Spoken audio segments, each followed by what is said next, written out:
This chart shows the S&P 500 index, the price of the 500 largest U.S. companies, compared to the actual intrinsic value of those businesses.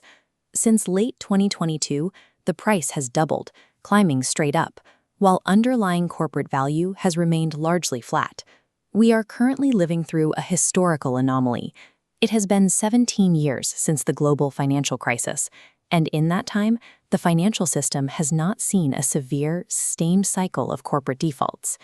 Howard Marks began tracking sub-investment grade corporate debt in 1978. Over 48 years of gathering data on the riskiest companies in America, he has watched the mechanical rhythm of every boom and bust. His data reveals a stubborn law of credit. The absolute worst loans are consistently made during the best economic times. When money is cheap and easily available, lenders drop their standards just to win deals. Almost 2 decades of stability has a specific psychological effect. It erodes market skepticism. When investors watch prices rise year after year, the fear of losing money is replaced by the fear of missing out. Because default rates have been suppressed for nearly 20 years, the current market has stopped pricing in the risk of failure. This has created a massive, systemic blind spot where investors no longer account for the possibility of bankruptcy. When traditional banks were heavily regulated after the 2008 crash, they pulled back from funding mid-sized corporate buyouts. By the year 2011, non-bank entities stepped in to fill that void. This was the origin of direct lending. In the early days, limited supply meant these direct lenders could demand high interest rates and strong safety guarantees. Today, that niche is overcrowded. There is an enormous excess of capital chasing a very limited number of deals.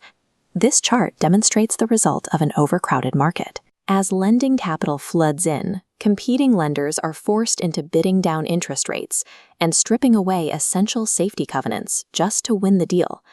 Now, fund managers are aggressively selling these compromised private credit vehicles to retail and retirement investors. They often use BDCs, business development companies, to package these loans.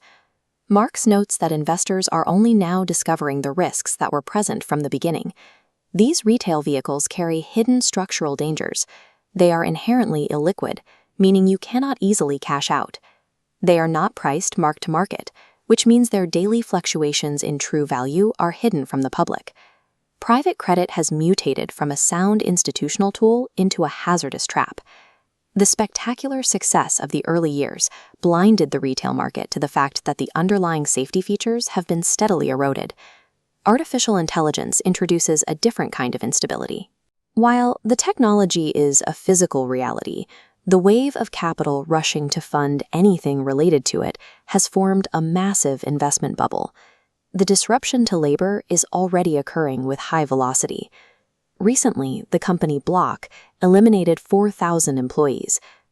If you are taking an existential risk on a company's business model surviving the AI transition, you should demand the unlimited upside of equity ownership. Instead, these lenders are taking long-term risk for a capped fixed income return.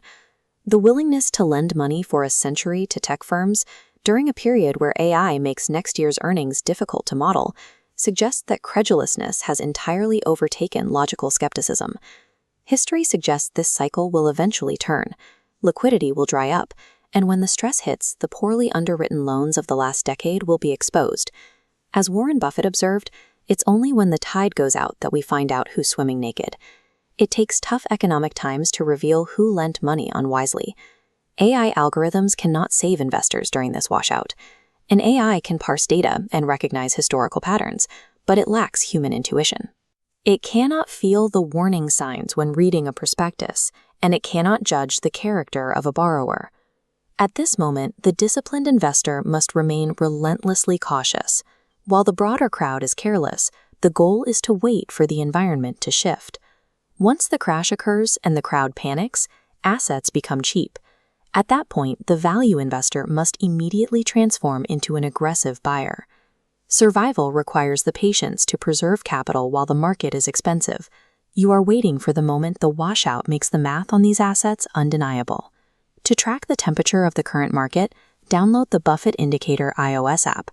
To prepare for the coming cycle shift, subscribe to @deepvalues and visit deepvalues.ai. This video is for informational purposes only and does not constitute financial advice.